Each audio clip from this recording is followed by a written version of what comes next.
Hello my dear friends, मैं गगन कपूर एक बार फिर से आप सभी का वेलकम करता हूं। मैं आपको याद दिलाना चाहता हूं कि लास्ट क्लास में हमने अकाउंटिंग का चैप्टर नंबर 2 जो कि पूरी तरह से थ्योरेटिकल चैप्टर है वो स्टार्ट किया था।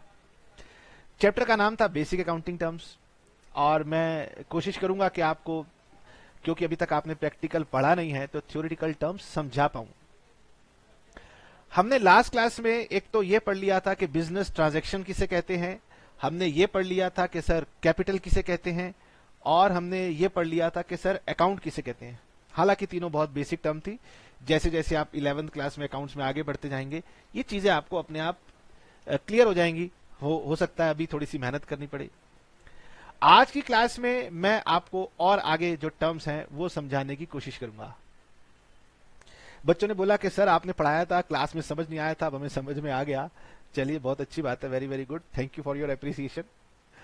तो सर आज हम क्या पढ़ने वाले हैं? आज हम उसके आगे पढ़ेंगे जहां पर हमने छोड़ा था।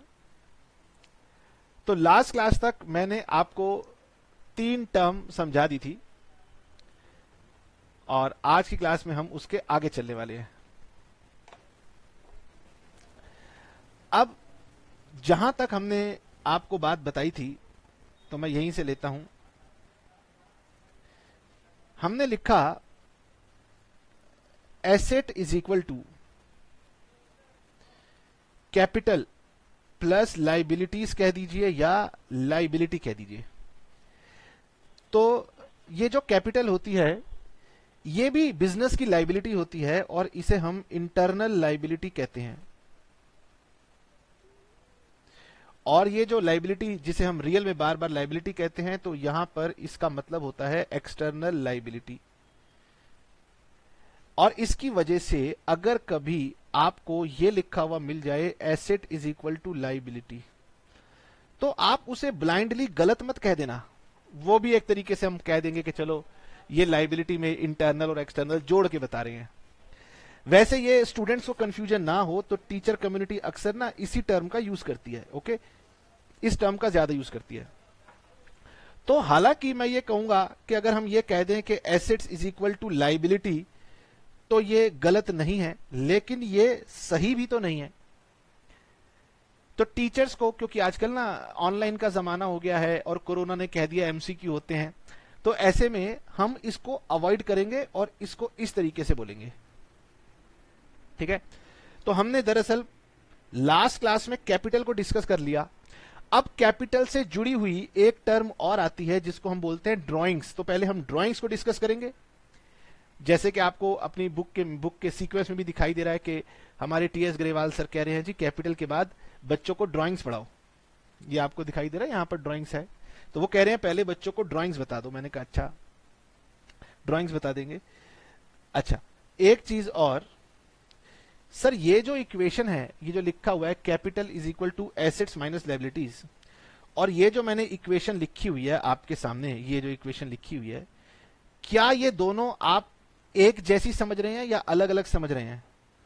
देखो, इसी इक्वेशन को अगर मैं लेट अस सपोज लायबिलिटीज को इस साइड शिफ्ट कर दूं तो ये इक्वेशन ऐसे बन जाएगी assets minus liabilities is equal to capital. तो यानी कि ये दोनों इक्वेशन जो है ना, ये दोनों सेम है। बस ऊपर में हमने एसेट्स को लेफ्ट हैंड साइड में लिखा हुआ है और बुक ने उसको उलट पलट करके कैपिटल को साइड में लिख करके आपको दिखाया है। तो कहीं आपके मन में ये बातें ना आ जाए कि सर ये दो इक्वेशन अलग अलग हैं। नहीं, ये दोनों इक्वेशन सेम है। इसी तरीके से मैं ये भी कह सकता हूं कि मैं लायबिलिटी को उस साइड ले जाऊं, इसको वहां ले जाऊं, एसेट्स को यहां ले आऊं, तो मैं ये भी कह सकता हूं कि liabilities is equal to assets minus capital, ऐसे भी लिख सकता हूं। ठीक है, तो ये बेसिकली मेन इक्वेशन ये है और उसको रिवर्स करके घुमा फिरा के हम उसको एक दो तरीके से और भी लिख सकते हैं। वो धीरे धीरे आप समझ जाएंगे। और भले इसके ऊपर तो हमारा चैप्टर भी है अकाउंटिंग इक्वेशन का। जिन बच्चों ने थ्योरी के बाद पहले प्रैक्टिकल पढ़ लिया होगा उनको ये बात अच्छे से समझ में आ गई है, और जिनको नहीं आई है उनको दिमाग में टेंशन रखने की जरूरत नहीं है, अपने आप समझ में आ जाएगी। ठीक है सर, आपकी बात मान लेते हैं। वैसे भी हम आपसे क्या कह सकते हैं, स्क्रीन के पीछे छुप करके बात कर रहे हो ना, तो हम आपको पीट सकते हैं गलत बात बोलने पर। अच्छा चलिए, टाइम वेस्ट करने की जरूरत नहीं है, हम चलते हैं अपनी अगली टर्म के ऊपर, दैट इज कॉल्ड ड्राइंग्स। अब बच्चा पूछ रहा है कि सर ये ड्राइंग्स क्या होती है।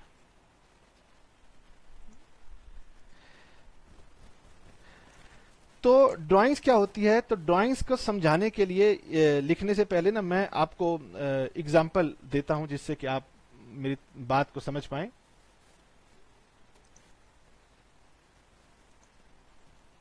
और हम इसके लिए क्या करेंगे, तो हम इसके लिए आपके लिए वही पिक्चर वाला फॉर्मूला अपना लेते हैं कि पिक्चर से आपको बात समझ में आ जाएगी जल्दी। ऐसा हमें लगता है, कोई जरूरी बात नहीं है, तो ट्राई करने में क्या बुराई है।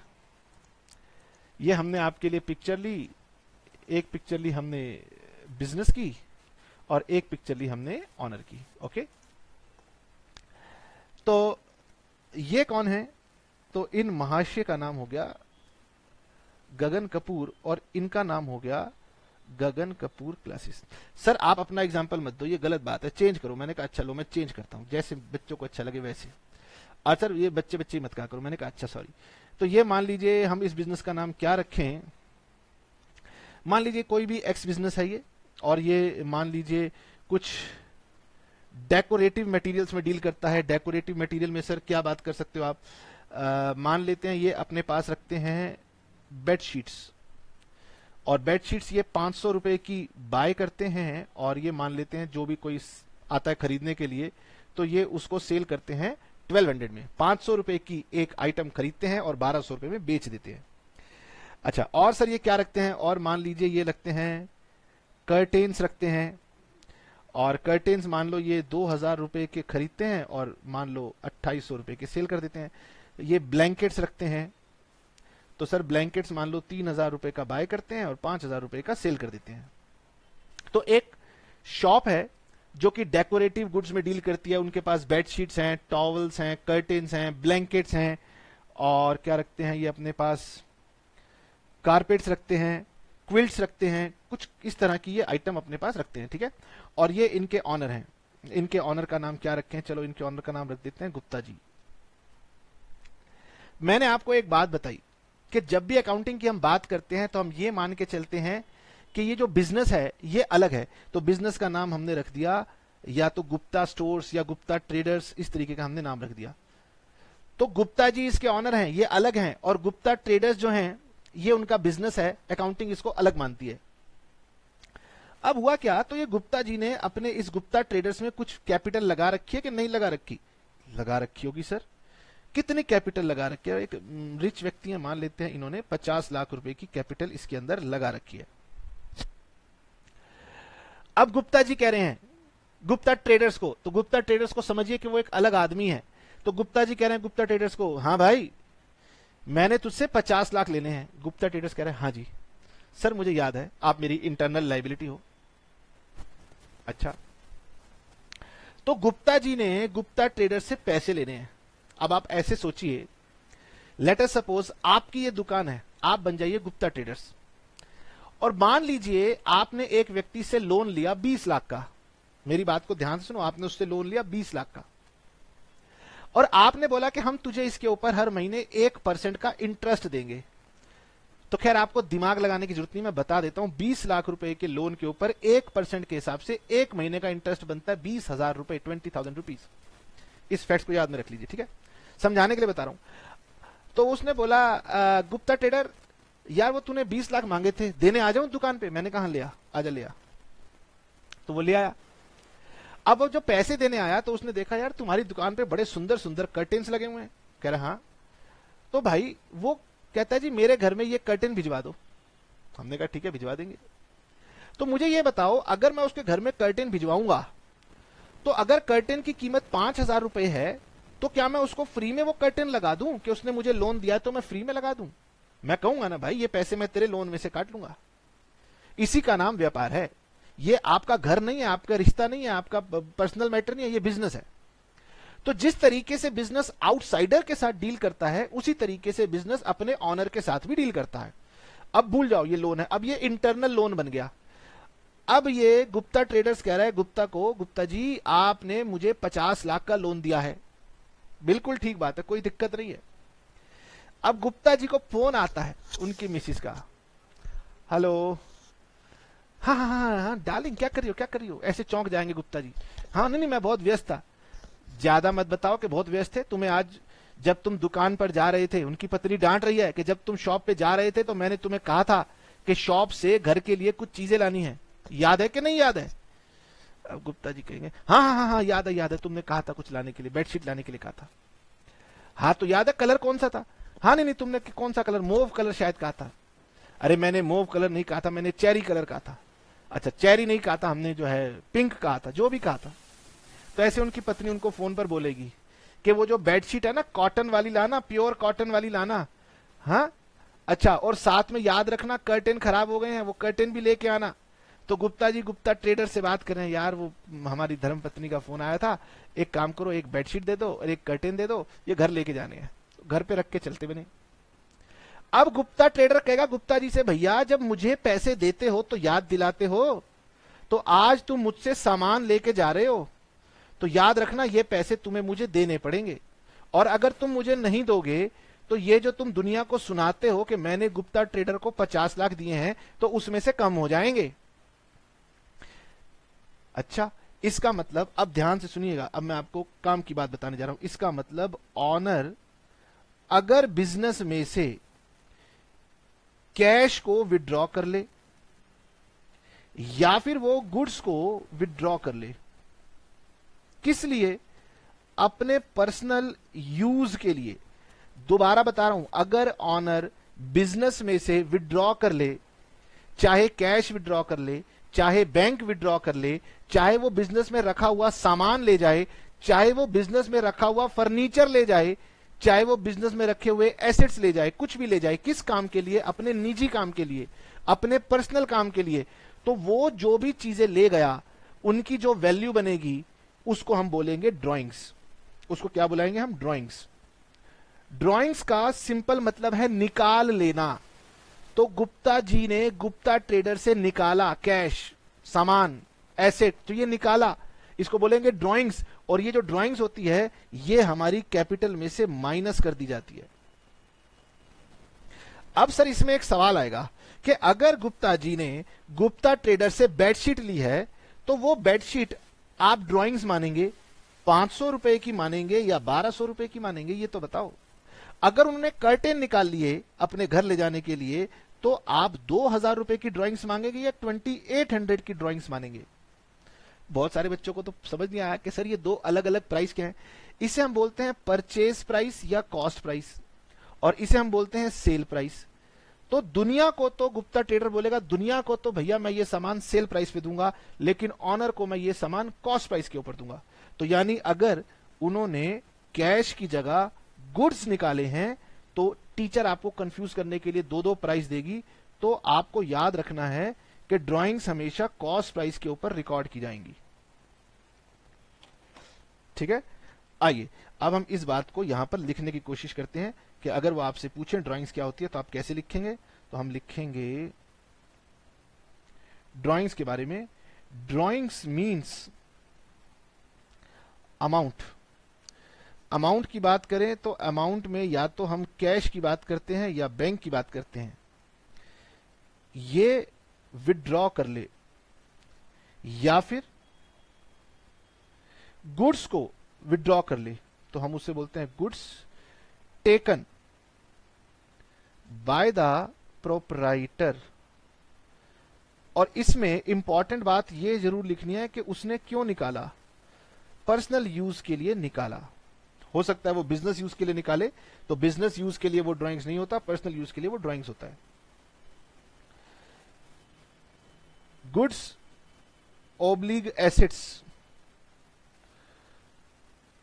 Taken by the proprietor is valued at, फिर से रेड कलर में लिख रहा हूं कि आप उसको भूल मत जाना कि हम इसे किस प्राइस पे मान के चलेंगे, कॉस्ट प्राइस पर मानते हैं, and not at selling price. यानी आपकी टीचर्स आपको कंफ्यूज करने के लिए कॉस्ट प्राइस और सेलिंग प्राइस दोनों देंगी ड्राइंग्स में। तो आपको यह कंसेप्ट याद रखना है कि कॉस्ट प्राइस के ऊपर आप उसको लेंगे, वरना आप गलती कर देंगे। ठीक है सर। अब दूसरी बात,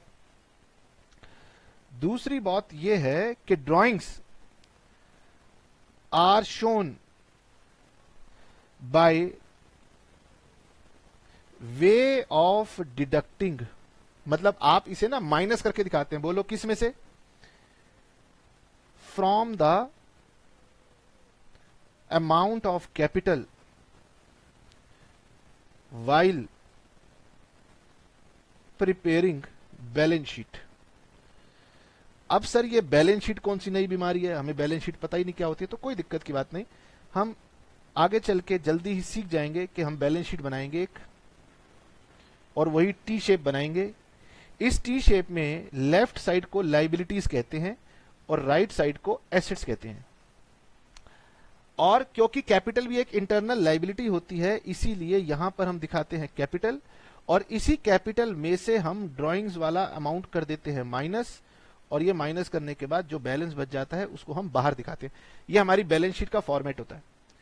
एक बैलेंस शीट में कैपिटल और ड्राइंग्स कैसे प्रेजेंट करते हैं ये, और ये आपको ना एग्जाम के अंदर लिखने की जरूरत नहीं है, ये आपके समझने के लिए है। लिख दोगे तो कोई माइंड नहीं करेगा। और मैं इसके बारे में आपको एक एग्जाम्पल की हेल्प से ये बता देता हूं कि अगर क्वेश्चन कहे कि goods taken away by proprietor for personal use, इतनी सी बात लिखेगा तो किसी बच्चे को दिक्कत नहीं आएगी। सब बच्चे एक स्वर में कह देंगे ये ड्राइंग्स है, ड्राइंग्स है, ड्राइंग्स है। टीचर कहेगी कोई बात नहीं, आगे लिख दे कॉस्टिंग ₹500 और सेलिंग प्राइस ₹1200, और फिर एमसीक्यू बना के पूछ ले कि ड्राइंग्स का अमाउंट कितना होगा। तो आपको याद रखना है कि आपने कॉस्ट के ऊपर ड्राइंग्स को शो करना होता है। ठीक है सर, बहुत ही बढ़िया बात हो गई। अब सर हमारे पास हमने ये भी सीख लिया, ड्राइंग्स के बारे में भी हमने सीख लिया। अब आगे चलने का टाइम आ गया। ड्राइंग्स के बाद हमारी बुक कह रही है लाइबिलिटीज। ओके, देखिए हमने कहा assets is equal to capital plus liabilities. इसी कैपिटल में एक तरीके से ड्राइंग्स नेगेटिव कैपिटल की तरह ट्रीट होती हैं, वो भी हो गई। सर तो ये वाला पार्ट तो हमने समझ लिया, ये वाला पार्ट हमने समझ लिया। अब हमारे पास रह गई लाइबिलिटीज और रह गए एसेट्स। तो पहले किसको पकड़ें, लाइबिलिटीज को पकड़ें या एसेट्स को पकड़ें? कुछ भी पकड़ लो, जैसे बुक चल रही है सर वैसे चलो, हमें तो कोई दिक्कत ही नहीं है ना। तो हमने कहा चलो हम ऐसा करते हैं, लाइबिलिटीज को पकड़ते हैं कि सर लाइबिलिटीज क्या होती हैं। आराम से लाइबिलिटीज के बारे में आराम से समझेंगे। तो मैं पहले हेडिंग डाल दूं, लाइबिलिटीज। पहले आपको समझाऊं कि लाइबिलिटीज होती क्या हैं, कितनी तरीके की होती हैं, फिर उसके बाद में जब हम बुक से पढ़ेंगे या टर्म यूज करेंगे तो आपको शायद मेरी बातें जल्दी समझ में आ जाएं। ठीक है सर।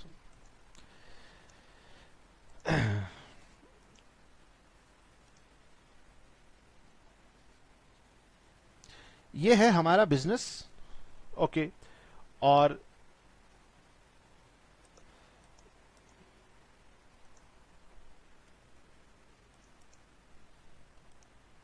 हाँ, ये दरअसल है, इसको हम नाम दे देते हैं सप्लायर। तो सप्लायर कौन होता है? सप्लायर वो होता है जो कि हमें सेल कर रहा है। बाहर वाला व्यक्ति अगर बिजनेस को सेल करे तो हम उस व्यक्ति को सप्लायर बोलते हैं। तो हम, क्योंकि हम बिजनेस में हमेशा बिजनेस के पॉइंट ऑफ व्यू से बात करते हैं, तो अगर मैं बिजनेस के पॉइंट ऑफ व्यू से बात करूं तो हम इसे परचेज का नाम देते हैं। तो बिजनेस ने क्या किया? बिजनेस ने किसी से परचेज किया है। ठीक है, और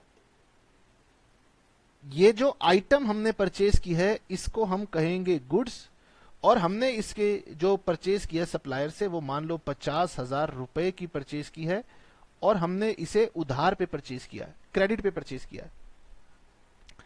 अब हमने क्रेडिट पे परचेज किया, तो ये जो व्यक्ति है इसे हम बुलाएंगे क्रेडिटर। तो मुझे ये बताओ, इसका एक नाम रख देता हूं, मान लो जी इसका नाम रख देता हूं मिस्टर एक्स।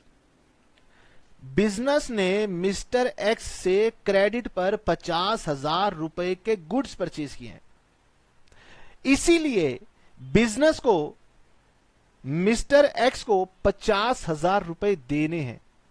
तो बिजनेस ने अगर किसी को पैसे देने हैं उसको हम बोलते हैं लाइबिलिटी। क्या बोलते हैं? लाइबिलिटी बोलते हैं। अच्छा, किसी का फोन आ रहा है, सुनना पड़ेगा। तो ये जो मिस्टर एक्स हैं, ये मिस्टर एक्स जो हैं, ये बिजनेस के पॉइंट ऑफ व्यू से कहलाएंगे लाइबिलिटी। और लाइबिलिटी का मतलब होता है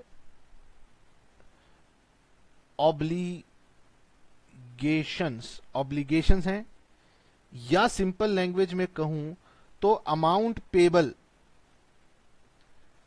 बाय बिजनेस। छोटा छोटा लिखा है ऑब्लिगेशन या फिर अमाउंट पेबल बाय बिजनेस जो होता है उसको हम बोलते हैं लाइबिलिटीज।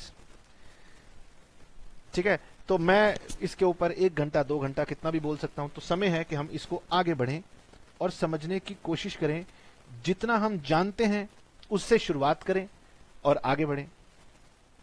तो मैंने सबसे पहले आपके साथ बात की कि लाइबिलिटीज का मतलब होता है ऑब्लिगेशंस, या फिर इसका मतलब होता है अमाउंट पेबल बाय बिजनेस। और ये जो हमारी लाइबिलिटीज होती हैं, ये अभी तक की अगर मैं बात करूं तो आप जानते हैं ये 2 तरह की बिजनेस के ऊपर लाइबिलिटीज हैं। एक को हम बोलते हैं इंटरनल और एक को हम बोलते हैं एक्सटर्नल। तो हालांकि इंटरनल एक्सटर्नल बोलने से ज्यादा अच्छा है कि हम इसको सिंपली क्या बुलाएं, कैपिटल, और इसे हम क्या बुलाएं, लाइबिलिटीज। समझदारी इसी में है कि भाई इंटरनल एक्सटर्नल छोड़ के हम लाइबिलिटीज बुलाएं और कैपिटल बुलाएं। ये तो होती है ऑब्लिगेशन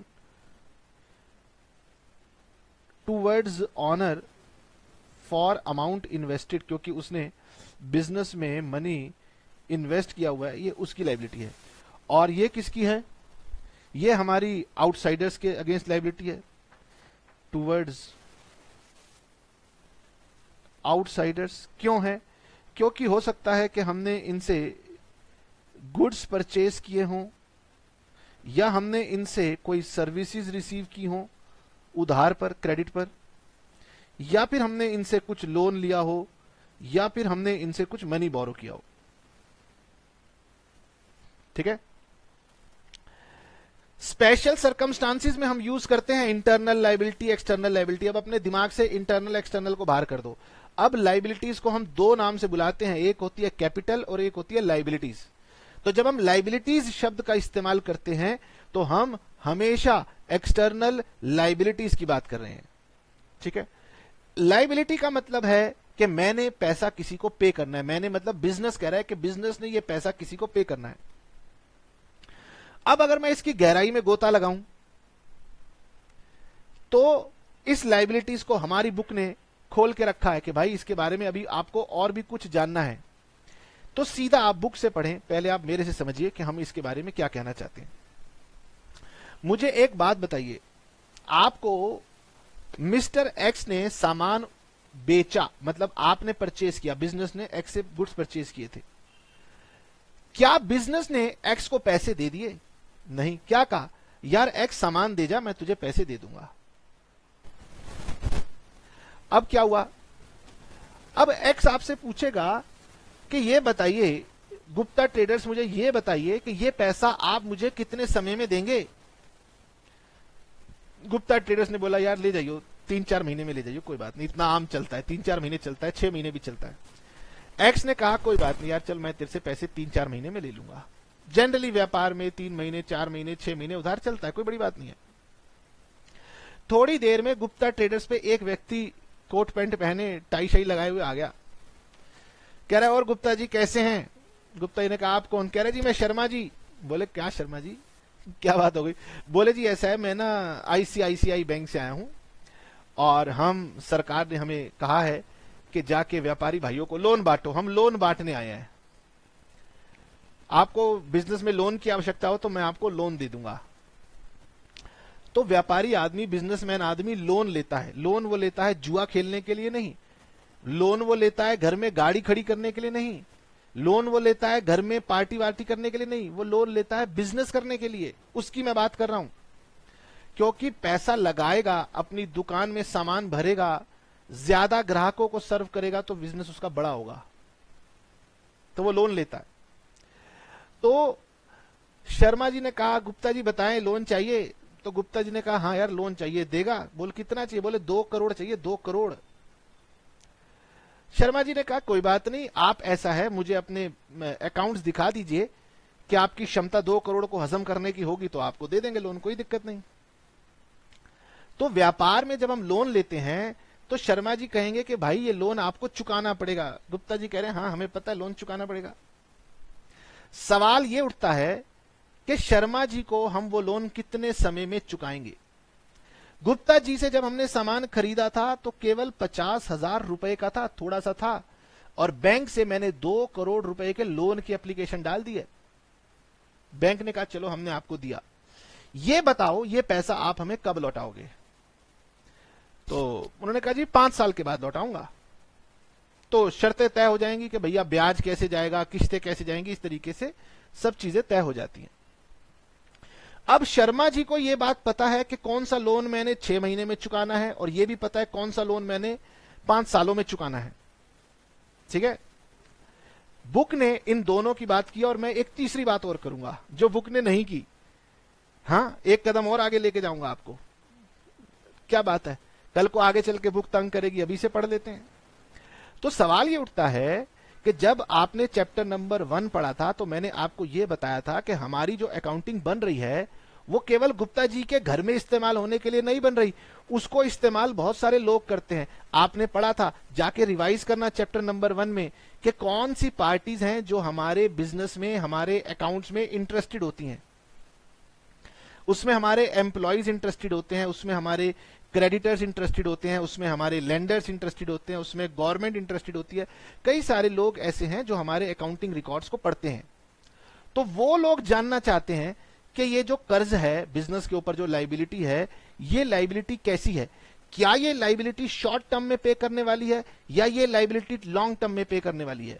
गुप्ता जी कह रहे हैं अरे लाइबिलिटी है, मुझे पता है कौन सी जल्दी होगी कौन सी बाद में होगी। लेकिन सरकार कह रही है कि नहीं गुप्ता जी, आपके अकाउंट्स केवल आपके घर में इस्तेमाल नहीं होते, कई बार उनको सरकार लेके जाएगी, कई बार उनको और लोग मांगेंगे। तो उन्हें क्लियरली आपको ये बताना होगा अकाउंट्स के अंदर कि कौन से आपके कर्जे, कौन सी आपकी लाइबिलिटीज छोटे पीरियड की हैं और कौन सी आपकी लाइबिलिटीज बड़े पीरियड की हैं। यानी हम अपनी लाइबिलिटी को, बिजनेस की देनदारी को 2 पार्ट्स में डिवाइड करते हैं, शॉर्ट टर्म में जो पे होनी है और लॉन्ग टर्म में जो पे होनी है। अब शॉर्ट टर्म और लॉन्ग टर्म को हमने कहा यार आजकल मॉडर्न जमाना है, थोड़ा अच्छी टर्म यूज करो, तो उन्होंने उस अच्छी टर्म का नाम रख दिया करंट लाइबिलिटी और नॉन करंट लाइबिलिटी। तो करंट का मतलब होता है शॉर्ट टर्म, तो करंट लाइबिलिटी का मतलब बिजनेस की वो ऑब्लिगेशन जो कि उसने शॉर्ट टर्म में पे करनी है। नॉन करंट लाइबिलिटीज का मतलब बिजनेस की वो ऑब्लिगेशंस जो कि हमने शॉर्ट टर्म में पे नहीं करनी है, तो इसका मतलब हो गया लॉन्ग टर्म। हमारी बुक कहती है कि बच्चे केवल ये जान ले शॉर्ट टर्म होता है और लॉन्ग टर्म होता है तो हम खुश हो जाएंगे। मैंने कहा हम तुम्हें डबल खुशी देंगे, हम तो 3 चीजें बताएंगे आपको। लो, तो आपकी टीचर पूछे लाइबिलिटीज कितने तरह की होती है, उम्मीद करेगी कि आप 2 बोलोगे, करंट और नॉन करंट। हम आपको कितनी बताने वाले हैं? 3। क्लैपिंग करो हमारे लिए। सर एक तो हमारा काम बढ़ाते हो और हमसे क्लैपिंग भी करवाते हो, गजब हुआ।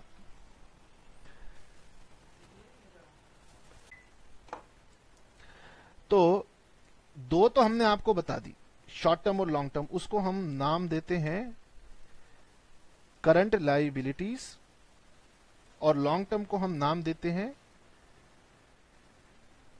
Non current liabilities. दरअसल क्या है, 11th क्लास में तो मैंने आपको ऊपर बताई थी ये बात कि 11th क्लास में तो हम केवल और केवल प्रोप्राइटरशिप बिजनेस की ही बातें करते हैं, ठीक है ना। लेकिन जब हम 12th क्लास में आएंगे तो हम पार्टनरशिप की भी बातें करेंगे और कंपनी की भी बातें करेंगे। तो दरअसल जब हम कंपनी की बात करते हैं तो हम सरकार कहती है कि तब शॉर्ट टर्म लॉन्ग टर्म मत लिखो, अच्छा नहीं लगता। जब तक आप इसकी बात कर रहे हैं ना, प्रोप्राइटर की, पार्टनर की, तब तक लॉन्ग टर्म शॉर्ट टर्म चलता है। जब हम कंपनी की बात कर रहे हैं तो वो कहते हैं कि फिर लॉन्ग टर्म शॉर्ट टर्म मत करो, आप करंट और नॉन करंट करो। तो हमारी बुक ने भी कहा कि यार बच्चों को अभी से आदत डाल दो कि शॉर्ट टर्म लॉन्ग टर्म मत करो, करंट और नॉन करंट करो। ठीक है, ये दो बातें तो हमारी बुक ने हमें बता रखी हैं, आपको अपनी स्क्रीन पर दिखाई भी दे रही होंगी कि हमारी बुक ने बता रखा है कि इसको आप क्या करेंगे, नॉन करंट और करंट, इस तरीके से आप बात करेंगे। करंट और नॉन करंट ये दो बातें बता करके हमारी बुक कह रही है बस खत्म हो गया। तो मैंने कहा चलो खत्म कैसे हो गया, जब ज्ञान दिखाना ही है तो फिर एक नया मैं आपके साथ बाद में ऐड करूंगा, इसको हम नाम देंगे कंटिंजेंट लाइबिलिटीज। बाद में बात करूंगा, पहले ये दो समझा लूं। हमारे पास क्या होता है, अलग अलग किस्म के बच्चे होते हैं। कुछ बच्चे तो वो होते हैं जो कहते हैं कि चलो यार पढ़ना है कि किसी तरीके से पास हो जाएं। कुछ बच्चे ऐसे भी होते हैं भाई जो कहते हैं कि नहीं हम तो टॉप मोस्ट स्कूल में पढ़ते हैं, हमारी टीचरों ने सिखाया हुआ है कि हम लोगों से ज्यादा पढ़ते हैं। तो उनका भी ख्याल रखना पड़ता है। जिसको छोड़ना हो कि कंटिंजेंट लायबिलिटी बुक में नहीं दिया तो मैं क्यों पढ़ूं, वो छोड़ देना। और जिनको लगता हो कि नहीं भाई मैं थोड़ी सी मेहनत कर लेता हूं, कौन सी डिफिकल्ट है, आज नहीं तो कल ये टर्म आएगी ही आएगी, जब आएगी तब आपको ज्यादा तंग करेगी, अभी सीख के चलते हैं। तो सबसे पहले हमने दो बातें की, एक तो हमने बात की करंट लायबिलिटी की और एक हमने बात की नॉन करंट लायबिलिटी की। तो मैं पहले आपके साथ ले लेता हूं करंट लायबिलिटी। तो करंट लायबिलिटी का मतलब है liability which is due for payment, मतलब जिसकी आपको पेमेंट करनी पड़ेगी in short period of time. और ये short period of time generally up to 12 months लिया जाता है, यानी 12 महीने तक जो लायबिलिटीज आपने पे करनी है हम उनको बोलते हैं शॉर्ट टर्म। ठीक है, और उन्होंने कहा कि इसके लिए कई बार हम लोग ऑपरेटिंग साइकिल भी लिख देते हैं। तो ऑपरेटिंग साइकिल अगर क्वेश्चन ने बताई ना हो तो क्या करें, तो उन्होंने कहा कि 12 महीने का स्टैंडर्ड ले लो।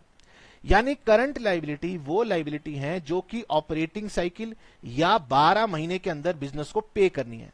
अब ऑपरेटिंग साइकिल क्या होती है, चिंता मत करो, क्वेश्चन में दी हुई हो तो बात करेंगे, नहीं दी हो तो छोड़ देंगे। तो अक्सर दी नहीं होती, इसीलिए हम याद कर लेते हैं वो लायबिलिटीज जो 12 महीने के अंदर पे करनी है उनको हम बोलते हैं करंट लायबिलिटीज।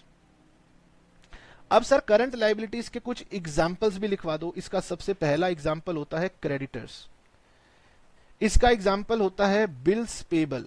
अब ये बिल्स पेबल क्योंकि एक नई टर्म है, चिंता मत करो, अभी सिर्फ नाम याद कर लो वरना हमारा फोकस बदल जाएगा, जो कि अभी हम बदलना नहीं चाहते। सिमिलरली अगर आपका कोई रेंट आउटस्टैंडिंग है, आउटस्टैंडिंग को शॉर्ट फॉर्म में मैंने OS लिख दिया, तो आउटस्टैंडिंग या पेबल ये दो वर्ड यूज होते हैं, मतलब कि मैंने रेंट पे करना है, rent payable.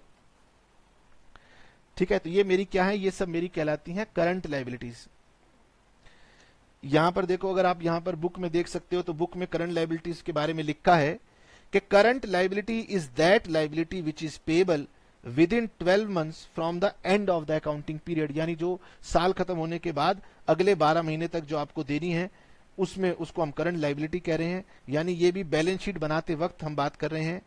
Examples of current liability are creditors, bills payable and short term loans. तो जब वो कह ही रहा है कि भाई मैं शॉर्ट टर्म लोन हूं तो वो ऑटोमेटिकली क्या बन गया, हमारा करंट लायबिलिटी बन गया। सर अब बात करो नॉन करंट लायबिलिटी किसे बोलते हैं, तो भाई नॉन करंट लायबिलिटी का मतलब हो गया ऐसी liability which is due for payment, which is due for payment after 12 months from the date of balance sheet. हम बैलेंस शीट की डेट के ऊपर निकाल रहे होते हैं, या फिर आप इसे कह सकते हैं ऑपरेटिंग साइकिल। लेकिन ऑथर अभी 11th क्लास में ऑपरेटिंग साइकिल जैसे शब्दों का इस्तेमाल कर नहीं रहा है, वो सिर्फ 12 मंथ्स के बेसिस पर अपनी बात कहना चाहता है। अब सर ऐसे कौन सी लायबिलिटीज हैं जो 12 महीने के बाद पे करनी होती हैं, तो सिंपल लैंग्वेज में कहूं तो मैं इसको कहूंगा कि हमारे बैंक के लोन्स हो सकते हैं। बैंक के लोन्स अक्सर लंबे समय में दिए जाते हैं। कंपनी की अगर हम बात करें, हालांकि 11th क्लास में कंपनी की बातें नहीं होंगी, लेकिन उनकी टर्म्स बुक ने इस्तेमाल करनी शुरू कर दी, उसको हम बोलते हैं डिबेंचर्स। ये कंपनियों द्वारा लिया गया लोन होता है डिबेंचर्स।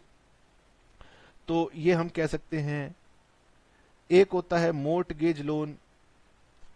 अगर मैं सरल लैंग्वेज में आपको समझाने की कोशिश करूं तो आप अपने पेरेंट्स से बात करके देखिएगा कि क्या उन्होंने हाउसिंग लोन ले रखा है। तो हाउसिंग लोन जो होते हैं वो 20-20 सालों के होते हैं, लेकिन वो पर्सनल नेचर के होते हैं। तो ये दो टर्म थी सर, बड़ी इजी इजी टर्म थी, शॉर्ट टर्म लॉन्ग टर्म हमें समझ में आ गई। अब एक और लायबिलिटी के बारे में मैं आपसे बात करने जा रहा हूं, जिसके बारे में आपकी बुक ने कहा नहीं है। अच्छा जी, मैं उसका एक छोटा सा एग्जाम्पल आपको देता हूं। बिजनेस का एग्जाम्पल नहीं दूंगा वरना आपको समझाने में मुझे ज्यादा समय लगेगा।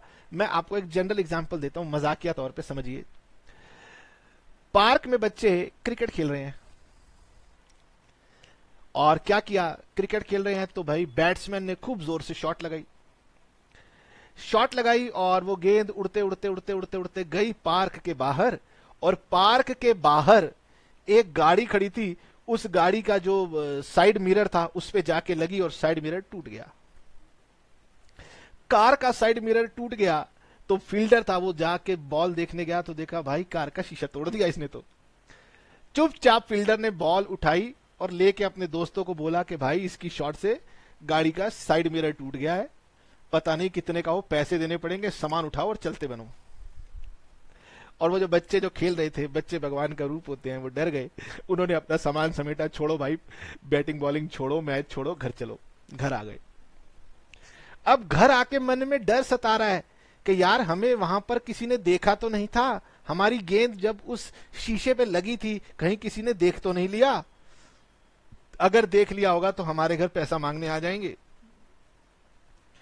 अगर नहीं देखा तो हम बच जाएंगे। यानी कि घर के अंदर बैठे हैं और कैप्टन का दिल धड़क रहा है। कैप्टन को यह नहीं पता कि भाई उस जो शीशा हमने नुकसान जो हमने किया है वो पैसे हमें भरने पड़ेंगे या नहीं भरने पड़ेंगे, कल क्या होगा नहीं पता। तो ऐसी बिजनेस में कुछ लाइबिलिटीज होती हैं। हालांकि ये एग्जांपल प्योरली पर्सनल नेचर का था, तो बिजनेस में भी ऐसी परिस्थितियां आती हैं जब बिजनेसमैन को यह नहीं पता कि उसको ये लाइबिलिटी भरनी पड़ेगी या ये लाइबिलिटी नहीं भरनी पड़ेगी। बच्चा कह रहा है सर मैं कैसे मान जाऊं, मुझे बिजनेस का उदाहरण दो तभी मानूंगा। मैंने कहा अच्छा चल मैं तेरे को बिजनेस का उदाहरण देता हूं।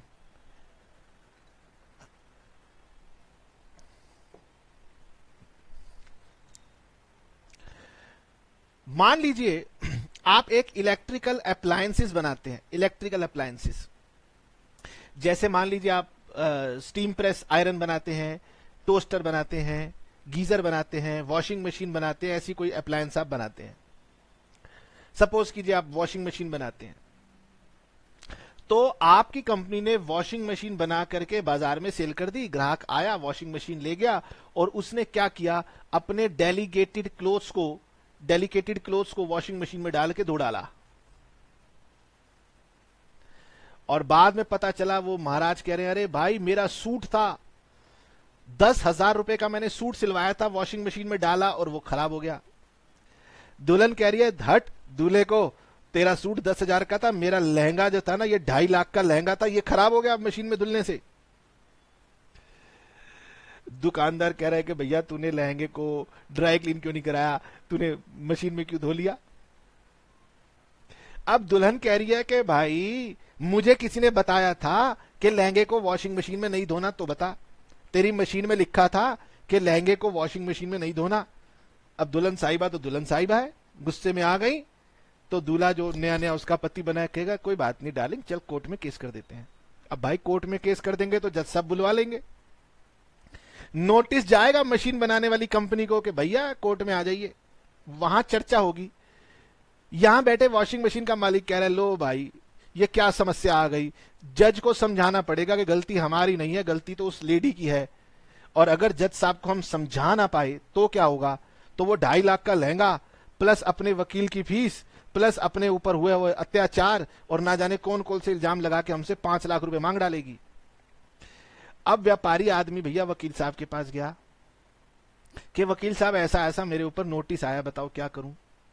वकील साहब पूछेंगे अच्छा ये बता भाई तूने मशीन के ऊपर इंस्ट्रक्शन लिखी थी कि इसमें ये वाले कपड़े धुलने हैं, ऐसे धुलने हैं, ये नहीं धुलने हैं, एटसेट्रा एटसेट्रा। अब वो कह रहा है जी हमने तो ऐसी कोई बात लिखी नहीं थी, क्योंकि कपड़ों के ऊपर तो ऑलरेडी ये बात लिखी होती है कौन से मशीन वॉश्ड हैं, कौन से मशीन वॉश्ड नहीं है, ये कपड़े वालों की जिम्मेदारी होती है टैग लगा के देना। अब हम कह रहे हैं कि भैया उसने किसी कंपनी के कपड़े तो खरीदे नहीं, उसने जा करके किसी ऐरे गहरे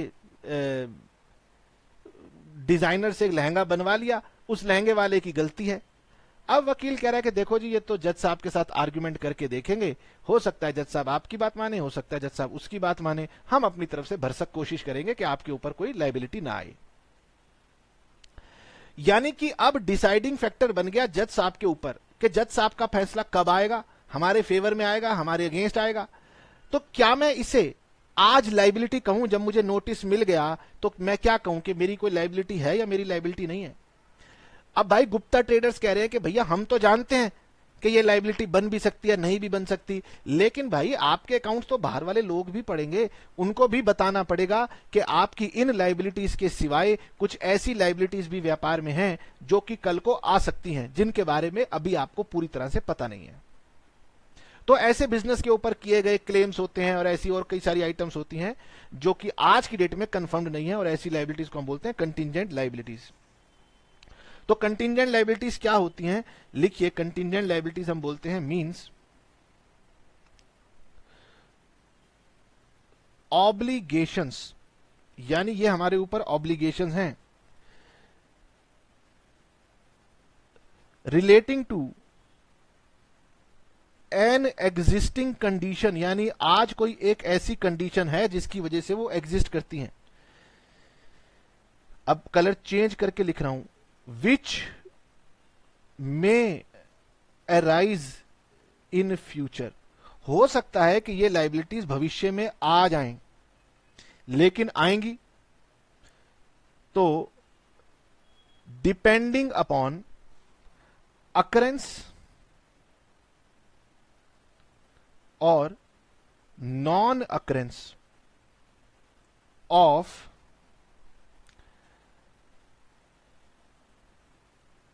अनसर्टेन फ्यूचर इवेंट्स। यानी कि भविष्य में अगर ऐसा हो गया तो मेरे ऊपर यह लायबिलिटी आ सकती है, अगर भविष्य में ऐसा नहीं हुआ तो लायबिलिटी आ सकती है। इस तरीके से मान लीजिए आप क्या कर रहे हैं, आपने कहीं पर, आपका इवेंट मैनेजमेंट कंपनी है और आपने कहीं पर एक सिंगर की एक कंसर्ट रखवा दी। आपने कहा जी हमने एक सिंगर को बुलाया हुआ है, एक शो करवा रहे हैं। अब कल को कुछ हो गया, सिंगर को कोरोना हो गया, सिंगर को कोई और बीमारी हो गई, वो नहीं आ पाया।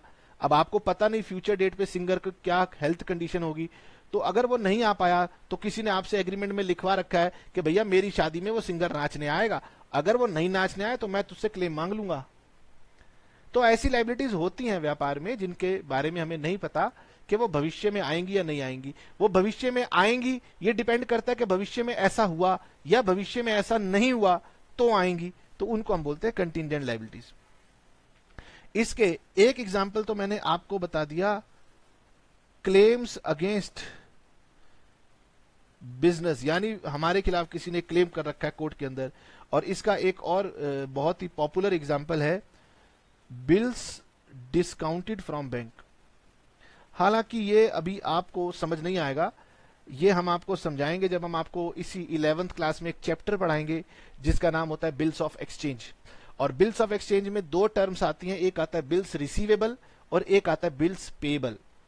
तो जब भी वर्ड पेबल होता है तो हमारी लायबिलिटी बनती है, और जब भी वर्ड रिसीवेबल होता है तो हमारा एसेट बनता है। जैसे यहां पर देखो, यहां पर मैंने वो टर्म इस्तेमाल की थी बिल्स पेबल, और मैंने इसको लायबिलिटी में दिखाया था। अब मैं जब एसेट्स पढ़ाऊंगा तो मैं ये टर्म यूज करूंगा बिल्स रिसीवेबल। तो यहां पर आपको कुछ बातें सीखनी है, रिसीवेबल मतलब एसेट्स, पेबल मतलब लायबिलिटीज। तो मुझे बताएं कि आपको लायबिलिटी की बात समझ में आई, कुछ कुछ समझ में आई? अच्छा, देखो बुक ने यहां पर बताया है हमें कि भाई ऑपरेटिंग साइकिल होती है, लेकिन आपको ऑपरेटिंग साइकिल के बारे में समझने की जरूरत नहीं है। और बुक ने यहां पर लिखा है कि अगर ऑपरेटिंग साइकिल अभी आप आइडेंटिफाई नहीं कर सकते तो आप 12 महीने को लेकर के चल सकते हैं। बाकी उन्होंने ये भी कहा कि ये सारी करंट नॉन करंट ये जो है ना कंपनी अकाउंट्स का पार्ट होता है, जो कि आपके 12th क्लास का सिलेबस का पार्ट है, तो यहां पर रेफरेंस के लिए दिया गया है। जब यहां दिया गया है तो आपकी टीचर पूछ लेगी, इसलिए मैंने आपको ये बातें बता दी। अब सर एक और चीज पढ़ा दो एसेट्स, और आज का काम खत्म करेंगे, फिर हम आगे चलेंगे। लाइबिलिटीज का जस्ट रिवर्स होता है एसेट्स।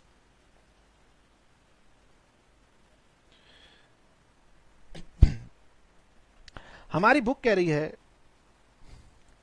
कि एसेट्स जो हैं, assets are the proprietors tangible assets and intangible assets owned by an entity और एंटरप्राइज। इसका मतलब आप जब बिजनेस करते हैं ना, तो आपके पास कुछ संपत्ति होती है, कुछ एसेट्स होते हैं जो कि टेंजिबल भी हो सकते हैं और इनटेंजिबल भी हो सकते हैं।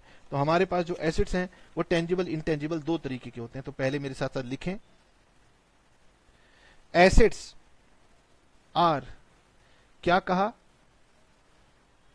टेंजिबल। टेंजिबल का मतलब होता है जिनकी फिजिकल एग्जिस्टेंस हो, जिनकी फिजिकल एग्जिस्टेंस है उनको हम बोलते हैं टेंजिबल। एंड इनटेंजिबल, इनटेंजिबल का मतलब क्या है, जिनकी फिजिकल एग्जिस्टेंस नहीं है, नो फिजिकल एग्जिस्टेंस, मतलब जिसको आप देख नहीं सकते, जिसको आप छू नहीं सकते, उनको हम बोलते हैं इनटेंजिबल। यानी एसेट्स टेंजिबल भी हो सकते हैं, एसेट्स इनटेंजिबल भी हो सकते हैं, लेकिन इनटेंजिबल को हम बुलाते हैं rights. Intangible rights owned by the business. तो ये जो मैंने ब्रैकेट में लिखा फिजिकल और नॉन फिजिकल एग्जिस्टेंस, ये आपको नहीं लिखना, आपको सिंपल सी बात लिखनी है कि assets are tangible and intangible rights owned by the business. हालांकि ओन्ड और कंट्रोल्ड बाय द बिजनेस ये लिखना चाहिए था, तो मैं इसको ठीक कर देता हूं, ओन्ड और कंट्रोल्ड बाय द बिजनेस। यानी आपके बिजनेस में टेंजिबल या इनटेंजिबल राइट्स जो हैं उनको हम बोलते हैं owned and controlled by the business. And carrying future economic benefits, and carrying future economic benefits. अब देखो इसमें दो बातें कही गई है कि आपके पास कोई ऐसा टेंजिबल सब्सटेंस है जिससे भविष्य में आपको कोई फ्यूचर मॉनेटरी बेनिफिट हो सकता हो। तो मैं आपको एग्जांपल देता हूं, देखिए आराम से समझिए।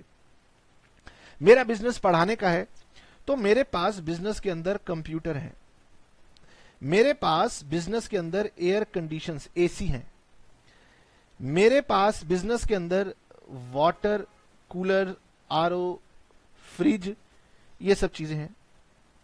मेरे पास बिजनेस के अंदर एक कॉपीराइट है कि कोई भी व्यक्ति गगन कपूर क्लासेस को कॉपी नहीं कर सकता, मेरे सिवाय कोई भी व्यक्ति गगन कपूर क्लासेस की वीडियोस को बाजार में बेच नहीं सकता, उसको हम बोलते हैं कॉपीराइट्स। जो लोग बॉलीवुड की मूवी बनाते हैं तो वो कॉपीराइट ले लेते हैं। ऐसे बड़े बड़े लोग जो कि कुछ इन्वेंट करते हैं, वो जब कुछ इन्वेंट करते हैं तो उसके ऊपर एक पेटेंट राइट ले लेते हैं। तो patent right, copyright intangible assets होते हैं। एक टर्म आती है गुडविल। गुडविल का मतलब होता है कि जब बाजार में कोई बच्चा कॉमर्स का सब्जेक्ट लेता है, स्ट्रीम लेता है, और जब उसको अकाउंट्स पढ़नी होती है, तो यहां से 100-100 किलोमीटर दूर, हिंदुस्तान के दूर दराज गांव तक अगर किसी ने अकाउंट्स पढ़नी होती है तो उसके दिमाग में एक ही नाम होता है, गगन कपूर, गगन कपूर, गगन कपूर। वाह सर क्या डायलॉग मारा है, अरे सच्चाई बताई है। तो ये होती है गुडविल।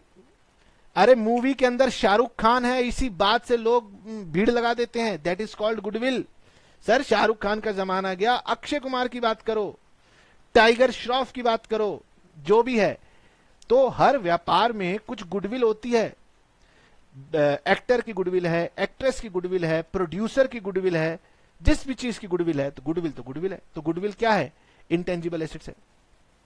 तो एसेट का मतलब है आपके पास कोई ऐसा फिजिकल ऑब्जेक्ट है। फिजिकल ऑब्जेक्ट में जैसे मैंने बात की, कंप्यूटर है, एसी है, वाटर कूलर है। अब कंप्यूटर की अगर मैं बात करूं तो कंप्यूटर से, क्योंकि मैं आपको पढ़ाता हूं, तो कंप्यूटर मेरे लिए एक मशीनरी की तरह है जो मुझे आउटपुट देता है, क्लास को रिकॉर्ड करके देता है, और उस क्लास को मैं बेचता हूं जिससे मुझे इकोनॉमिक बेनिफिट मिलेगा। तो ये जितने भी हमारे computer, AC, water cooler, RO, fridge, ये है हमारे टेंजिबल। और जो कॉपीराइट्स होते हैं, पेटेंट्स होते हैं, लिख लो, गुडविल होती है, इसको हम बोलते हैं इनटेंजिबल राइट्स। अगर ये हमारे बिजनेस ने ओन्ड किए हुए हैं, उनका अधिकार है, उन्होंने कंट्रोल किया हुआ है, और जिनसे हमें भविष्य में फ्यूचर इकोनॉमिक बेनिफिट मिलेंगे, मतलब उनसे हम फ्यूचर में कुछ कमाई कर सकेंगे, तो उनको हम बोलते हैं एसेट्स। अब ये जो एसेट्स होते हैं ना, इनकी भी लाइफ क्या होती है, कई बार 12 महीने से कम होती है। अगर 12 महीने से कम होती है तो हम इसको करंट एसेट्स बुलाते हैं, ठीक है। और ये हम कंपनी के पॉइंट ऑफ व्यू से बात कर रहे हैं, नॉन कंपनी में तो हम इसको शॉर्ट टर्म एसेट भी कह सकते हैं। और कुछ एसेट हमारे ऐसे भी होते हैं जो 12 महीने से ज्यादा पीरियड तक चलते रहते हैं, उनको हम लॉन्ग टर्म एसेट्स बोलते हैं। जैसे कि हमारा कंप्यूटर है, कई साल तक चलेगा, फर्नीचर है, कई साल तक चलेगा, बिल्डिंग है, एसेट होता है, कई सालों तक चलेंगी। तो ये सारे के सारे हमारे जो होते हैं एसेट्स कहलाते हैं। जब हम एसेट्स की बात करते हैं तो मैंने आपको लायबिलिटीज के बारे में 3 बातें बताई थी। अब हमारी बुक जब एसेट्स की बात करती है तो उसको याद आ जाता है, वो कहती है कि हम गगन सर को मौका नहीं देंगे कि वो हमसे आगे जाए, और वो हमारे को 3 एसेट्स का नाम बताते हैं। पहला, सबसे आसान, करंट एसेट्स, यानी जिनकी लाइफ 12 महीने से कम की है। नॉन करंट एसेट्स, यानी कि ऐसे एसेट्स जिनकी लाइफ 12 महीने से ज्यादा की है, या फिर ऐसे एसेट्स जो हमें 12 महीने से ज्यादा समय के लिए फ्यूचर इकोनॉमिक बेनिफिट्स देते रहेंगे। और एक तीसरी टर्म अब की बार बुक याद से लिख रही है, that is called fictitious assets, झूठे एसेट्स, बनावटी एसेट्स। शेर की खाल पहने हुए भेड़िए, गीदड़, गधे, मतलब जो एसेट है नहीं, अपने ऊपर एक चादर ओढ़ के बैठे हैं, नहीं हम एसेट हैं, ऐसे झूठे एसेट्स को हम बोलते हैं फिक्टिशियस एसेट्स। ठीक है सर, ठीक है। तो पहले हम एसेट्स की बात करते हैं। पहले हम बात करते हैं current assets. Current assets sir आप किसे बोलते हो?